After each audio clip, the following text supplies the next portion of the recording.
നമസ്തേ, ആനന്ദഭൈരവി ആസ്ട്രോളജിയിലേക്ക് എല്ലാവർക്കും സ്വാഗതം.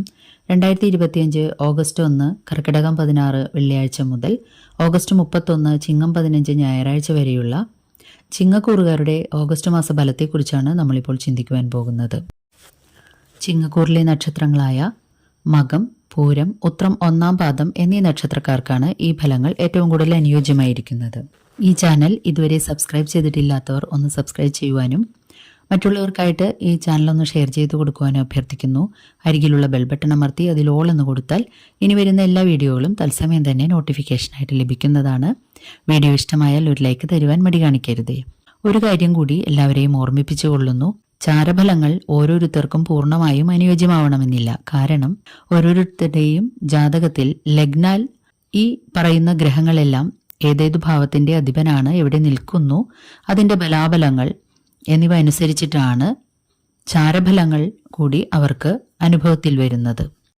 ഇനി ഈ മാസത്തിലെ ഗ്രഹമാറ്റങ്ങളും നക്ഷത്രമാറ്റങ്ങളും എങ്ങനെയാണ് എന്നൊന്ന് ചിന്തിച്ചു നോക്കിയാൽ, സൂര്യൻ ഓഗസ്റ്റ് 17 ചിങ്ങം രാശിയിലേക്ക് പ്രവേശിക്കുന്നു.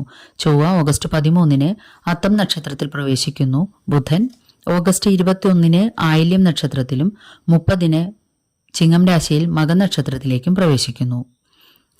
ശുക്രനാകട്ടെ ഓഗസ്റ്റ് 12 തിരുവാതിരയിൽ നിന്നും പുണർദ നക്ഷത്രത്തിലേക്ക് പ്രവേശിക്കുന്നു.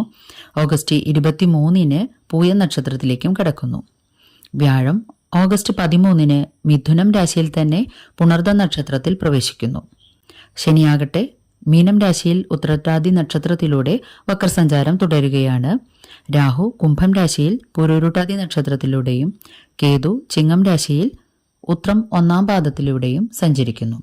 ഇനി ഈ മാസത്തിലെ പ്രധാനപ്പെട്ട ദിവസങ്ങൾ ഏതെല്ലാമാണെന്ന് നോക്കാം.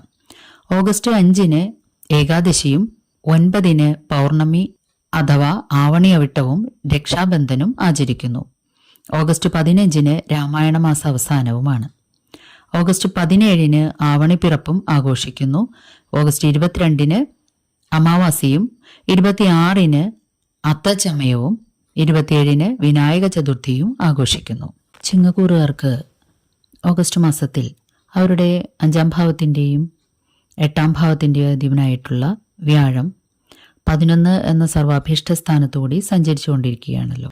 6, 7 എന്നീ ഭാവങ്ങളുടെ അധിപനായ ശനി അഷ്ടമത്തിൽ വക്രസഞ്ചാരം ചെയ്യുകയും 7-ാം ഭാവത്തിൽ രാഹുവും അവരുടെ കൂറിൽ ചൊവ്വയും കേതുവും സഞ്ചരിച്ചുകൊണ്ടിരിക്കുകയും ചെയ്യുന്നു. ഇങ്ങനെയുള്ള ഒരു ഗ്രഹനിലയിൽ ചിങ്ങക്കൂറുകാർക്ക് പൊതുവിൽ ധനപരമായ ബുദ്ധിമുട്ടുകൾക്ക് ഒരു ആശ്വാസം ലഭിച്ചിരിക്കുന്നതായിട്ട് കാണാവുന്നതാണ്. എന്നാൽ പ്ലാൻ ചെയ്ത പദ്ധതികളെല്ലാം തന്നെ കുറച്ച് നീണ്ടുപോവുക അല്ലെങ്കിൽ അതിന് കാലതാമസം വരിക എന്നുള്ളൊരു കാര്യം കൂടി ശ്രദ്ധിക്കേണ്ടതാണ്. എല്ലാ കാര്യങ്ങളിലും ഒരു വളഞ്ഞുള്ള സഞ്ചാരവും അതുപോലെ കാലതാമസവും നേരിട്ടേക്കാം. സഹപ്രവർത്തകരുമായിട്ടും ജീവിത പങ്കാളിയോ അല്ലെങ്കിൽ ബിസിനസ് പങ്കാളികളുമായിട്ടും കസ്റ്റമേഴ്സ് തുടങ്ങി താൻ കോണ്ടാക്റ്റിലാകുന്ന ആളുകളുമായിട്ടും മറ്റും കലഹങ്ങൾ, വാക്കുതർക്കങ്ങൾ മുതലായവ ഉടലെടുത്തേക്കാൻ സാധ്യതയുള്ളതുകൊണ്ട് വളരെയധികം ശ്രദ്ധിക്കേണ്ടതാണ്. ഗൂഢമായിട്ടുള്ള പല ചതികളും അമളികളും പറ്റിയേക്കാൻ ഇടയുണ്ട്. അതുകൊണ്ട് വളരെയധികം ശ്രദ്ധ എല്ലാ കാര്യങ്ങളിലും ഉണ്ടാകേണ്ടതാണ്. നിങ്ങൾക്കുള്ള നൈപുണ്യം അഥവാ കഴിവ്, അറിവ്, എക്സ്പീരിയൻസ് മുതലായവ വേണ്ട വിധത്തിൽ പുറത്തെടുക്കുവാനോ അല്ലെങ്കിൽ ഉപയോഗപ്രദമായിട്ട് തീർക്കുവാനോ നിങ്ങൾക്ക് കുറച്ചു സമയത്തേക്ക് കഴിയുന്നതല്ല. എന്നാൽ വിദേശ രാജ്യങ്ങളിലേക്ക് പോകുവാൻ ഉദ്ദേശിക്കുന്നവർക്ക് അതിൻ്റെ തടസ്സം മാറിയിട്ട് പോകാൻ സാധിക്കുന്നതാണ്.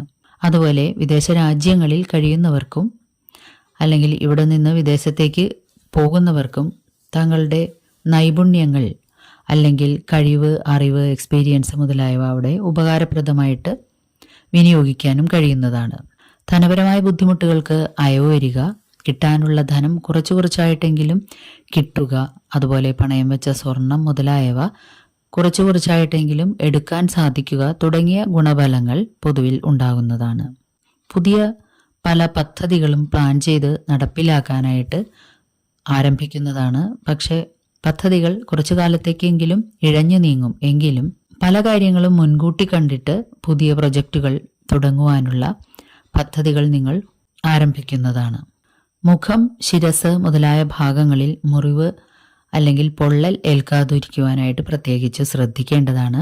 കണ്ണ്, പല്ല് തുടങ്ങിയ ഭാഗങ്ങളിലുള്ള അസുഖങ്ങൾ ഈയിടെ വർദ്ധിക്കുവാനിടയുണ്ട്. അതുപോലെ മൂത്രസംബന്ധമായിട്ടും മറ്റുള്ള അസുഖങ്ങൾ, കുടൽ സംബന്ധമായിട്ടുള്ള അസുഖങ്ങൾ എന്നിവയെയും കരുതിയിരിക്കേണ്ടതാണ്. ഔദ്യോഗിക രംഗങ്ങളിൽ സ്ഥാനക്കയറ്റത്തിന് സാധ്യത കൂടുതലാണ്.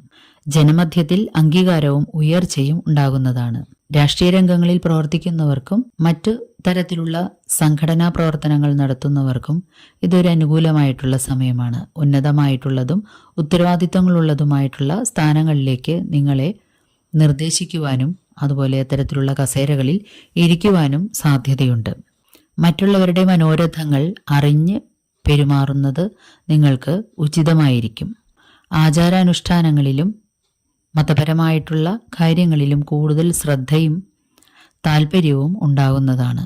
വിവാഹാദി കാര്യങ്ങളിൽ കുറച്ച് കാലതാമസം നേരിട്ട് ഇരുന്നവർക്ക് ഇപ്പോൾ വിവാഹാദി കാര്യങ്ങളിൽ തടസ്സങ്ങൾ നീങ്ങിയവർക്ക് വീണ്ടും കുറച്ച് മൗഢ്യം അനുഭവപ്പെട്ടേക്കാം.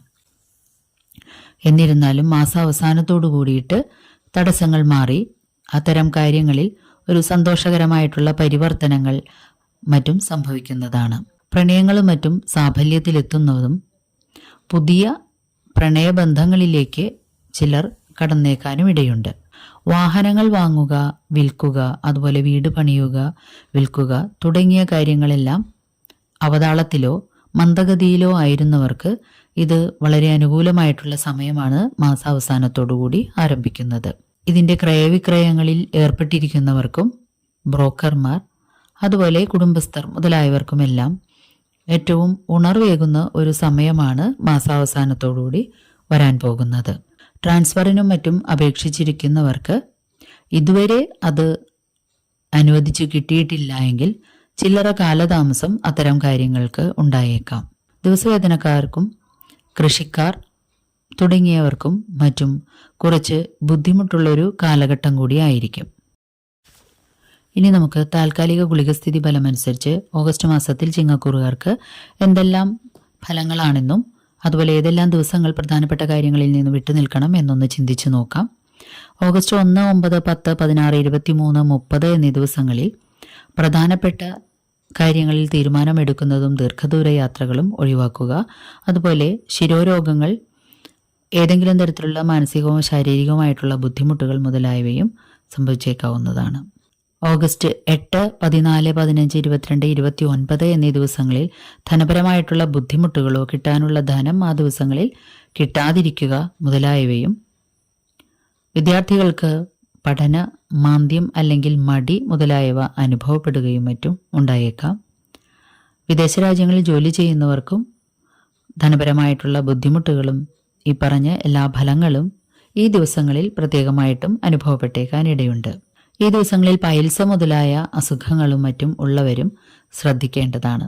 ഓഗസ്റ്റ് 5, 6, 12, 19, 26, 27 എന്നീ ദിവസങ്ങളിൽ വാഹനങ്ങൾ ഓടിക്കുമ്പോൾ പ്രത്യേകിച്ചും ശ്രദ്ധ പുലർത്തേണ്ടതാണ്. അതുപോലെ വീടുകൾ, വാഹനങ്ങൾ മുതലായവ വാങ്ങാൻ ഉദ്ദേശിക്കുന്നവർ ഈ ദിവസങ്ങളിൽ അത്തരത്തിലുള്ള ക്രയവിക്രയങ്ങൾ ഒഴിവാക്കുന്നത് ഉത്തമമായിരിക്കും. അതുപോലെ തൊഴിലിടങ്ങളിലും ഈ ദിവസങ്ങളിൽ ചില്ലറ ബുദ്ധിമുട്ടുകളും മറ്റും ഉണ്ടായേക്കാം. പ്രണയികൾ തമ്മിലും ദമ്പതികൾ തമ്മിലും ഈ ദിവസങ്ങളിൽ ചില്ലറ കലഹങ്ങളും മറ്റും ഉണ്ടായേക്കാൻ ഇടയുണ്ട്. ഓഗസ്റ്റ് 3, 4, 11, 18, 25 എന്നീ ദിവസങ്ങളിൽ സന്താനങ്ങൾക്ക് ചില്ലറ അസുഖങ്ങളോ അസ്വസ്ഥതകളോ ഉണ്ടാകുവാനും വൈറസ് സംബന്ധമായ അസുഖങ്ങൾ പൊതുവെ ചിങ്ങക്കൂറുകാർക്ക് അനുഭവപ്പെടാനും ഇടയുണ്ട്. ലാഭകരമായിട്ട് പ്രവർത്തിച്ചുകൊണ്ടിരിക്കുന്ന സ്ഥാപനങ്ങൾ ഈ ദിവസത്തിൽ ചില്ലറ സാമ്പത്തിക ബുദ്ധിമുട്ടുകളോ പ്രതിസന്ധികളോ അനുഭവിച്ചേക്കാനും മറ്റും ഇടയുണ്ട്. ദോഷങ്ങളുടെ പരിഹാരാർത്ഥമായിട്ട് നിങ്ങൾ ചെയ്യേണ്ടത് ശിവങ്കൽ, ശ്രീരുദ്രം മന്ത്രം കൊണ്ടുള്ള അഭിഷേകം നടത്തുക. ഞായറാഴ്ചകൾ അല്ലെങ്കിൽ നിങ്ങളുടെ നക്ഷത്രം വരുന്ന ദിവസങ്ങളിൽ നടത്തുക. മാസത്തിലൊരിക്കൽ നിങ്ങളുടെ നക്ഷത്രം വരുന്ന ദിവസത്തിലോ ഞായറാഴ്ചയിലോ ഏതാണ് സൗകര്യം അതിനനുസരിച്ച് ഒരു മൃത്യുഞ്ജയ ഹോമം ചെയ്യുക. അടുത്തുള്ള ദേവീക്ഷേത്രത്തിങ്കൽ രക്തപുഷ്പാഞ്ജലി അഥവാ ഗുരുതി പുഷ്പാഞ്ജലി, ചുവന്ന പുഷ്പങ്ങൾ സമർപ്പിക്കുക. അതുപോലെ നെയ്വിളക്ക് കത്തിച്ച് പ്രാർത്ഥിക്കുക. ചൊവ്വ, വെള്ളി എന്നീ ദിവസങ്ങളിൽ ദർശനം നടത്താനും ശ്രമിക്കുക. സർപ്പത്തിങ്കൽ ആയില്യപൂജ സമർപ്പിക്കുക. ദേവീ മഹാത്മ്യമോ ലളിതാ സഹസ്രനാമ സ്തോത്രമോ നിത്യേന പാരായണം ചെയ്യുന്നത് വളരെയധികം ശ്രേയസ്കരവും ദുരിതഹരവുമായിരിക്കും. വീഡിയോ ഇഷ്ടമായാൽ ഒരു ലൈക്ക് തരുവാൻ മടി കാണിക്കരുതേ. നന്ദി, നമസ്കാരം.